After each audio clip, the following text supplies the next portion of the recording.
Pleurer est la première chose que nous avons fait quand nous sommes arrivés dans ce monde. Il semblait que nous savions déjà ce qui nous attendait. Tant de luttes, d'injustices, de persécutions, d'échecs qui font couler des larmes sur le visage ou dans le cœur. Pleurer devant les hommes peut même produire un soulagement et du réconfort, mais pas la solution. Cependant, lorsque les larmes sont accompagnées de foi et sont versées devant le Tout-Puissant, elles produisent un résultat différent. Il essuiera toute larme de leurs yeux, et la mort ne sera plus, et il n'y aura plus ni deuil, ni cri, ni douleur, car les premières choses ont disparu. Le Seigneur promet d'essuyer les larmes de tristesse qui coulent sur votre visage et de les transformer en joie. Vous qui avez pleuré à cause d'une perte, d'un vide, d'une trahison, d'une maladie ou d'un problème qui a enlevé votre paix, venez participer aux 7 dimanches pour cesser les larmes. Dieu transformera vos pleurs en sourires. Spécialement à 15 h au centre d'accueil universel des Abîmes, 6 Monts-Vergin face à la Brède.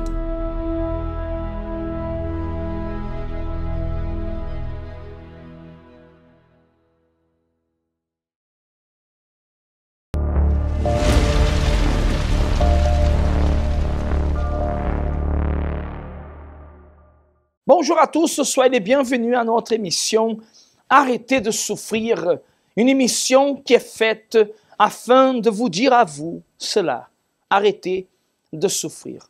Tous les dimanches, nous sommes ici avec vous afin de pouvoir vous inviter à la réunion que nous réalisons exactement aujourd'hui. Aujourd'hui, à 9h30, nous allons réaliser la réunion. D'ailleurs, ce dimanche, nous allons commencer un propos fort, la chute de Goliath. Vous que vous voulez que ce problème, que cette souffrance, que cette humiliation puisse tomber, puisse être arrachée. Il est temps que vous puissiez, mes amis, voir la lumière au fond du tunnel. Mes amis, il est temps que vous puissiez voir le changement de votre vie. C'est pour cette raison que, ici, en ce moment, vous êtes encore à temps de venir participer à la réunion de 9h30 du matin. Dans chaque centre d'accueil universel aujourd'hui, à 9h30, nous serons en train de réaliser cette réunion pour ceux qui ne veulent plus souffrir, pour ceux qui ne veulent plus vivre opprimés, pour ceux qui ne veulent plus avoir une vie sans résultat, sans retour, sans réponse. Peu importe quelle est votre religion. Vous savez, des fois, les personnes disent « Ah, ma religion est celle-là, ma religion est celle-là. » Mais je vous demande, depuis quand religion change la vie de quelqu'un? Depuis quand religion transforme la vie de quelqu'un? Depuis quand religion transforme la situation d'une personne? Vous ne voyez pas dans la Bible que la Bible suscite une religion, mais la Bible suscite une foi. La foi avec une ferme assurance. Une foi qui croit dans ce qu'on ne voit pas encore. Et si vous avez cette foi qui est sûre et certaine que Dieu ne faillit pas, alors vous avez la condition de pouvoir venir lutter pour votre vie.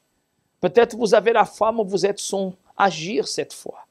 C'est pour cela que là où vous êtes, prenez la décision d'aujourd'hui dimanche, à 9h30 du matin, de venir participer à une de nos réunions.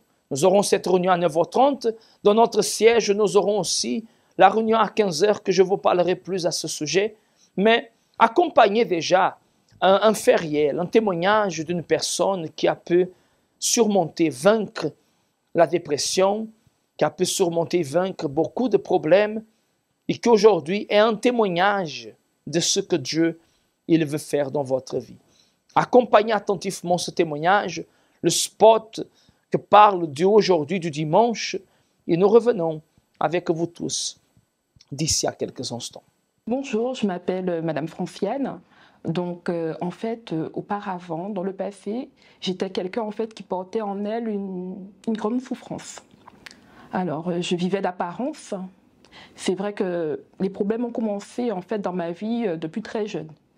En fait, je ne parlais pas beaucoup, on me voyait souriante, mais je gardais beaucoup en fait à l'intérieur, avec les problèmes de famille, des divisions, des incompréhensions entre ma mère et moi. Après, j'ai cherché le réconfort dans la vie sentimentale. Là encore, ça a été très difficile parce que ça n'allait pas. Ça n'allait pas, je retrouvais pas en fait l'amour que je cherchais. Et je cherchais en fait quelque chose qui puisse me combler. Et ce n'était pas le cas. Donc je me suis investie aussi beaucoup dans les études. Et c'était toujours un problème pour réussir, toujours des difficultés, des obstacles.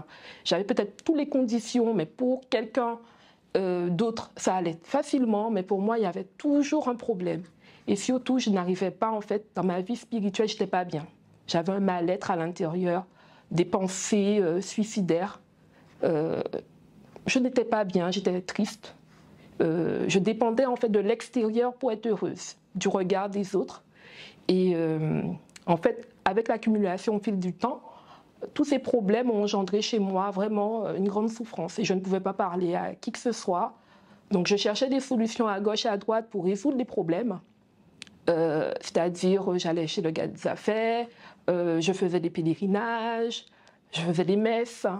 Mais en fait, je ne trouvais pas réellement la solution. Donc, après, je me suis dit que non, je ne veux plus retourner chez les gars des affaires parce que je trouve que je ne vois pas la solution, en fait. Et j'ai demandé à Dieu une orientation.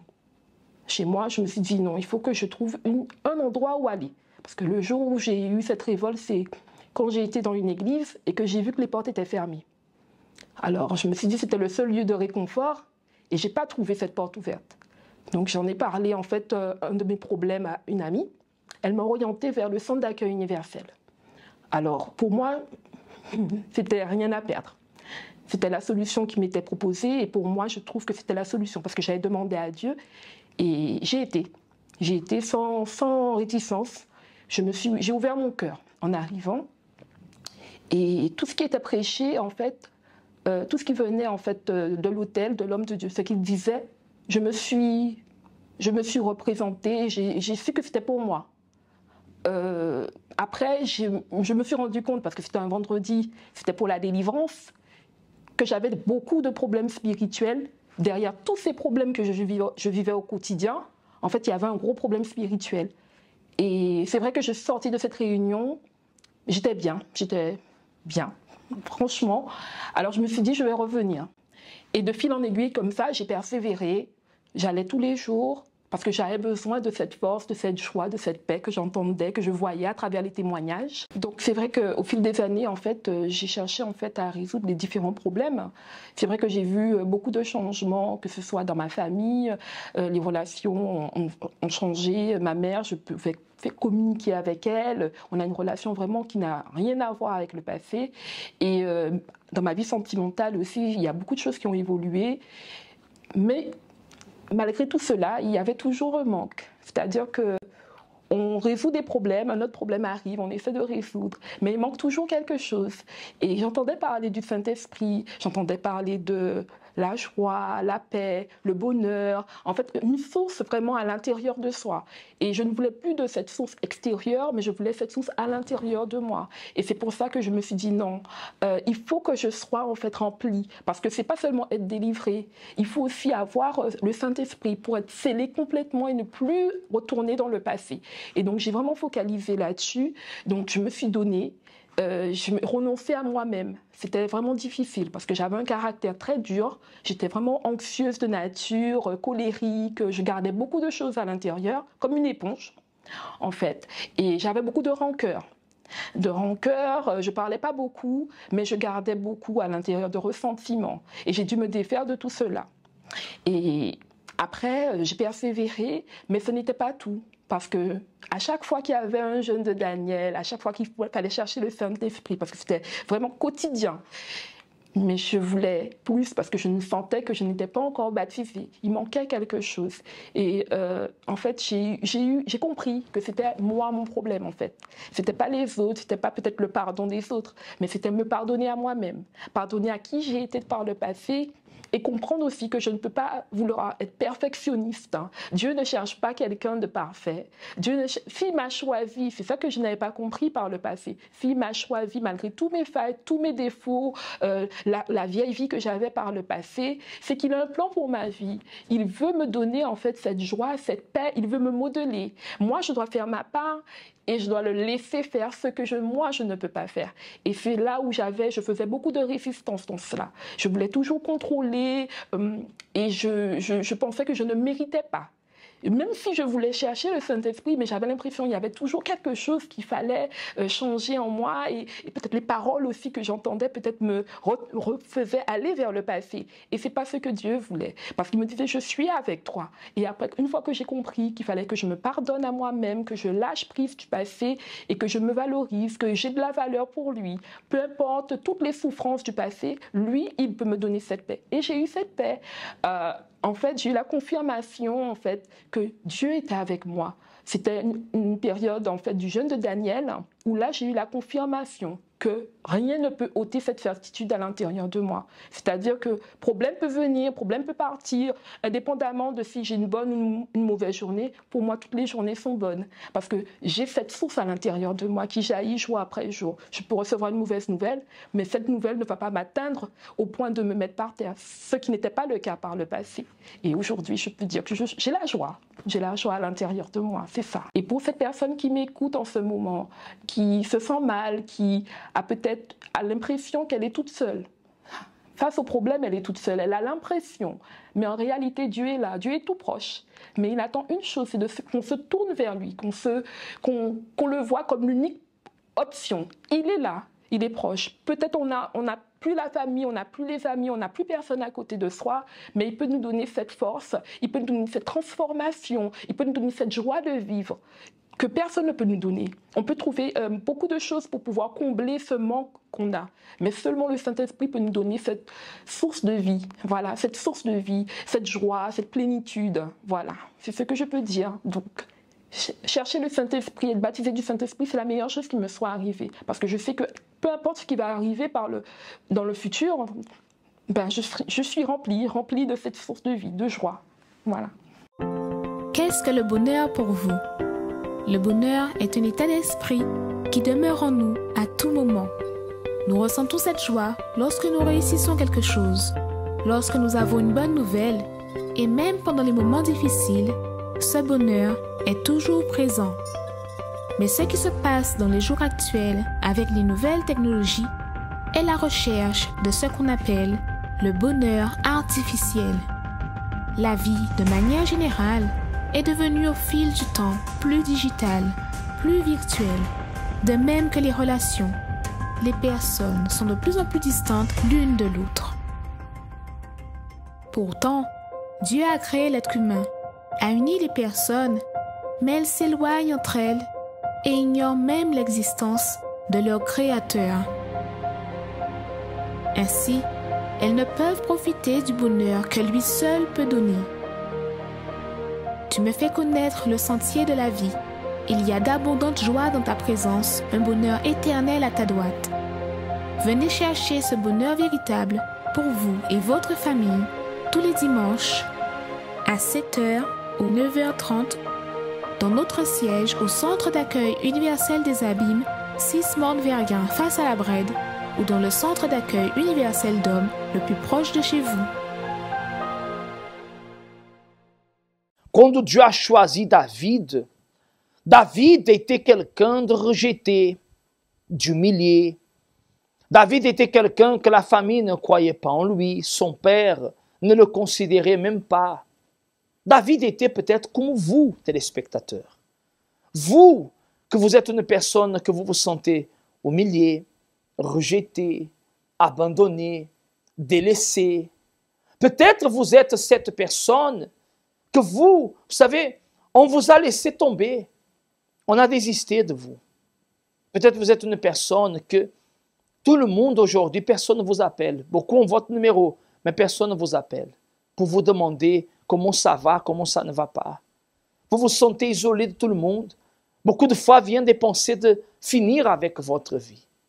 Mais ce même David que tout le monde avait rejeté, Dieu l'avait choisi. Et quand Dieu a choisi, comme Dieu est en train de vouloir aujourd'hui vous choisir à vous, oui, vous que vous m'accompagnez, Dieu est en train de vous appeler à vous, que vous êtes là en train de croire que pour vous, il ne veut plus la peine de lutter, que le mieux c'est de laisser tomber, d'en finir.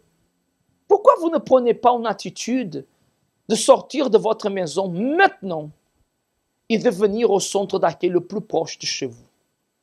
Pourquoi vous ne prenez pas cette attitude? Qu'est-ce que vous coûte? Peut-être vous êtes véhiculé, peut-être vous habitez même à côté de l'église.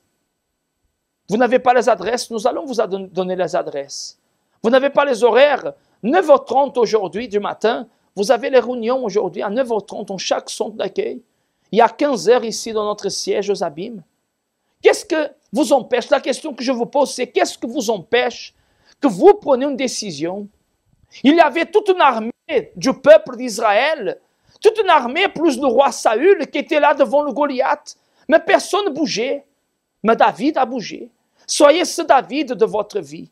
Ce David que va affronter, ce David que va se relever, ce David que va aller de l'avant, ce David qui ne va pas accepter de rester, mes amis, conformé à la situation.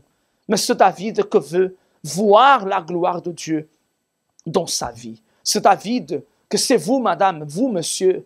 Peut-être ce n'est pas votre prénom, David, mais quand je dis le mot David, c'est le personnage. L'esprit que David avait de lutter, de se battre, n'a jamais désisté, même s'il était persécuté, même si on faisait des injustices, mais il n'a jamais tourné le dos à Dieu.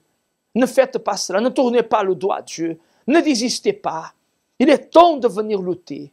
C'est pour cela que, mes chers amis, je veux vous laisser avec les adresses de nos centres d'accueil universels et nous allons vous laisser avec encore un témoignage, une preuve vivante de que Dieu n'a pas changé, que Dieu continue à être le même et qu'il veut aussi transformer votre vie. Restez avec nous, à tout de suite. Connaissez-vous nos centres d'accueil universels ici dans les Dômes?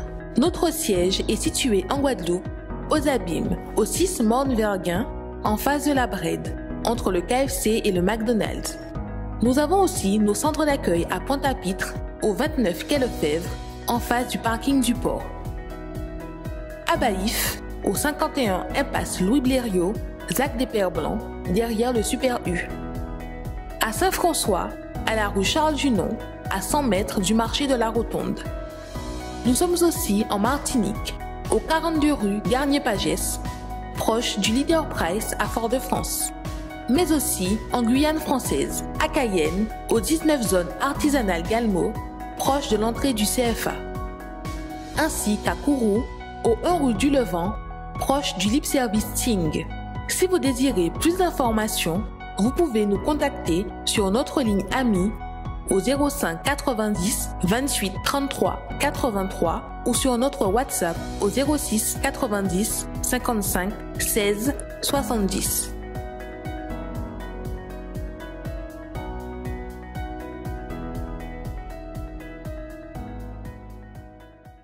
Je me présente, Nicole. J'étais une personne suicidaire. J'ai fait une tentative de suicide à l'âge de 15 ans. J'avais pris des comprimés et on m'avait fait un lavage d'estomac. Donc par la suite, ma vie, elle était vraiment chaotique parce que aussi bien à l'école que professionnellement, j'ai vu que j'avais une succession de problèmes. Je n'arrivais jamais à bout de tout ce que j'entreprenais. Donc je me disais qu'il y a un problème. Je me suis mariée en pensant que je vais pouvoir être heureuse. J'ai eu 2 mariages successifs qui se sont terminés aussi par un divorce. Et j'étais toujours dans cette chaîne, je comprenais pas, je souffrais, mais c'était permanent. Donc j'ai connu le CAU par la distribution d'un flyer que j'ai reçu à la gare routière de Basse-Terre, et je l'ai gardé pendant 3 ans. Donc dès que j'ai connu le centre d'accueil en 2016, donc j'ai commencé à avoir un changement dans ma vie. Je me suis donnée vraiment parce que j'entendais, pour la première fois, j'entendais la façon dont on priait déjà. J'avais jamais entendu prier comme ça. Ça m'a aussi appris à prier aussi, à avoir confiance en moi. Donc, par la suite, je priais toujours. Et j'étais toujours assidue. Et je n'ai jamais manqué à mes chaînes de prière. J'étais toujours présente. Surtout à la délivrance, le mercredi et le dimanche. J'ai assisté toujours. Je n'étais jamais absente. Et j'ai continué ma chaîne de prière. J'ai commencé à avoir un changement déjà professionnel. Donc, j'ai eu un travail stable. Par la suite, c'est moi qui ai même démissionné parce que j'avais des projets pour pouvoir créer ma société. Donc, en suivant l'orientation de Dieu, je suis venue en Guadeloupe tout en ayant le projet de créer ma société. Et c'est ce que j'ai toujours en tête d'ailleurs. Et avant cela, comme je venais d'arriver, je n'avais pas encore de travail. J'ai déterminé aussi, j'ai demandé à Dieu de m'aider pour pouvoir aussi financer ma création d'entreprise. Donc j'ai trouvé un travail après une campagne, le Gué de Jabok. Donc j'ai fait cette campagne. À la suite, j'ai eu cette proposition d'emploi. Et à la suite de ça, c'était aussi une bénédiction par la suite. J'ai eu aussi une proposition de logement. Donc tout récemment, j'ai eu mon logement. Mais c'est vrai que tous ces biens matériels m'ont beaucoup aidé, aussi bien pour la santé parce que je portais des lunettes et je demandais à Dieu de me guérir. Il m'a délivré de cela. Donc je porte plus des lunettes, je vois très bien. Et j'ai aussi mes enfants que j'ai vus qui ont changé. J'avais 2 filles qui étaient très rebelles et il y a une qui vient au CAU particulièrement et une autre qui était délivrée de la schizophrénie. Donc j'ai vu tout ce que le Seigneur a fait dans ma vie, mais le plus important c'est sa présence. Quand j'ai reçu la présence de Dieu, j'ai vraiment j'ai été transformée, ma vie a complètement changé. J'ai reçu cette paix, cette assurance, même dans les difficultés, j'affronte parce que je le vois au quotidien, ce que le Seigneur fait pour moi. Et je vous dis merci, je dis merci à Dieu pour tout ce qu'il fait. Et j'encourage tous ceux qui sont dans le doute, tous ceux qui souffrent, tous ceux qui ont des problèmes et qui ne savent pas comment faire, où se tourner. Tournez-vous vers Dieu. Tournez-vous vers Dieu, car c'est là la seule solution de votre vie. Vous allez voir le changement qu'il peut y avoir, mais il faudra être fidèle et être assidu à chaque jour à sa présence. Nous voici de retour. La décision, elle est à vous. Les témoignages sont là. Et vous savez, ces histoires, ces personnes, un jour, elles ont douté comme vous. Un jour, elles se sont posées aussi des questions. Est-ce que c'est vraiment ça vaut la peine? Mais si vous ne venez pas, jamais vous saurez. Si vous ne prenez pas la décision de venir, et si peut-être vous ne pouvez pas venir le matin, comme je disais, il est à 15 heures, ici dans notre siège au 6 Morne-Verguin, en face de la Brède. La réunion du cessez des larmes. C'est l'opportunité pour que vous puissiez changer de vie. D'ailleurs, avant qu'on puisse terminer cette émission, j'aimerais réaliser une prière en votre faveur. Vous acceptez une prière? Si oui, vous allez tout de suite chercher un petit gobelet, une petite coupe d'eau, un verre d'eau, une bouteille d'eau, comme vous voulez, et vous allez rester là, vous allez attendre. Nous allons accompagner juste l'agenda hebdomadaire du centre d'accueil, ce que nous faisons chaque jour au centre d'accueil, et vous allez accompagner le spot de prière, et nous allons revenir tout de suite après avec vous tous.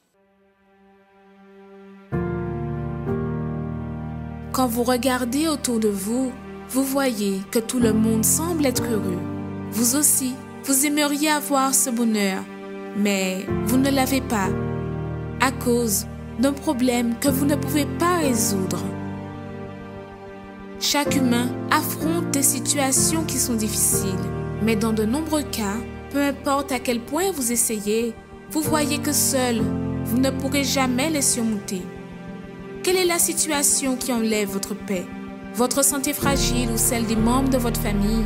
La division dans votre foyer? Les portes qui sont fermées? Les vices? Mais même quand tout semble perdu, sachez qu'il y a une solution, une clameur, un lieu de guérison où les miracles arrivent dans la vie de ceux qui croient. Ne manquez pas cette occasion de changer l'histoire de votre vie. Tous les jours, trouvez une porte ouverte pour résoudre votre problème. Lundi, recevez une orientation pour votre réussite financière. Mardi, déterminez la restauration de votre santé. Mercredi, renforcez votre communion avec Dieu. Jeudi, clamez pour votre famille et votre vie sentimentale. Vendredi, venez chercher la délivrance spirituelle. Samedi, priez pour tous les cas qui sont impossibles. Et dimanche, commencez la semaine avec la bonne direction de Dieu. Universel d'hommes, en Ouaille. Parler avec bon Dieu, c'est ça nous toutes besoin. C'est lui qui a nous force pour nous arriver à affronter toute difficulté qui vienne contre nous. Pareil en de l'eau, c'est moment à la prière. Seigneur notre Dieu et Seigneur notre Père, nous sommes en train d'unir notre foi avec la foi de ces personnes que nous accompagnent. Là où vous êtes, mes chers amis, prenez le verre d'eau, la bouteille d'eau entre vos mains. Fermez vos yeux s'il vous est possible. Et laissez-moi faire une prière pour vous. Seigneur, je prie en faveur de ces personnes. Je ne connais pas quelle est leur lutte, quel est leur problème, quelle est leur difficulté. Je ne sais pas qu'est-ce qu'ils sont en train d'affronter. Qu'est-ce que cette mère, ce père, ce monsieur, cette dame, ce jeune sont en train de passer. Mais peut-être ce sont des personnes qui n'ont plus personne en qui confier. Alors je te demande qu'à travers de cette prière, mon Dieu, tu puisses venir à la rencontre de chaque personne qui est là. Chaque personne qui se trouve désespérée, se trouve perdue, opprimée, angoissée, se trouve en train de croire que pour elle n'a plus de solution. Seigneur, qu'à travers de cette prière, oh Dieu, que cette eau soit bénie, consacrée, et qu'au moment qu'elle va boire de cette eau, qu'elle puisse voir ton pouvoir, ta gloire dans sa vie. Seigneur, manifeste-toi, réponds, agis, et fais que cette souffrance s'arrête vraiment à travers de la foi. Et si vous y croyez, dites Amen et grâce à Dieu. Buvez de cette eau et soyez bénis par la foi.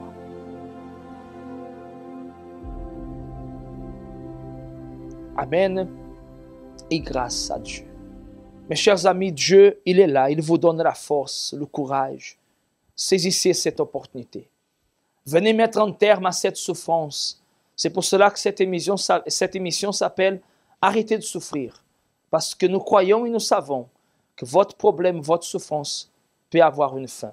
Venez participer aujourd'hui à 9h30 ou alors à 15h ou alors dans un de nos jours. Tous les jours, nous sommes ouverts et venez recevoir une orientation qui va certainement changer votre vie. Dieu bénisse à tous et une très bonne journée. Vous servirez l'Éternel, votre Dieu, et il bénira votre pain et vos eaux. Et j'éloignerai la maladie du milieu de toi. Dans cette promesse, nous voyons l'attention de Dieu envers ceux qui désirent le servir. Comme résultat de cette attitude, il répond tant aux besoins physiques qu'aux besoins spirituels.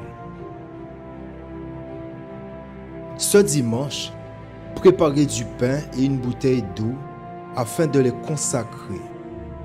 Et à travers la foi, quand vous allez partager ces éléments avec votre famille, qu'il y ait la guérison de toutes les maladies et la bénédiction totale de votre foyer. Dimanche, à 7h ou à 9h30, dans le centre d'accueil d'hommes le plus proche de chez vous. Pleurer est la première chose que nous avons fait quand nous sommes arrivés dans ce monde. Il semblait que nous savions déjà ce qui nous attendait.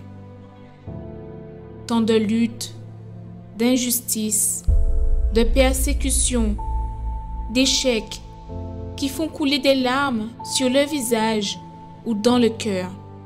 Pleurer devant les hommes peut même produire un soulagement et du réconfort. mais pas la solution. Cependant, lorsque les larmes sont accompagnées de foi et sont versées devant le Tout-Puissant, elles produisent un résultat différent. Il essuiera toutes larmes de leurs yeux, et la mort ne sera plus, et il n'y aura plus ni deuil, ni cri, ni douleur, car les premières choses ont disparu. Le Seigneur promet d'essuyer les larmes de tristesse qui coulent sur votre visage et de les transformer en joie. Vous qui avez pleuré à cause d'une perte, d'un vide, d'une trahison, d'une maladie ou d'un problème qui a enlevé votre paix, venez participer aux 7 dimanches pour cesser les larmes. Dieu transformera vos pleurs en sourires. Spécialement à 15h, au centre d'accueil universel des Abîmes, 6 Morne Vergin face à la Brède.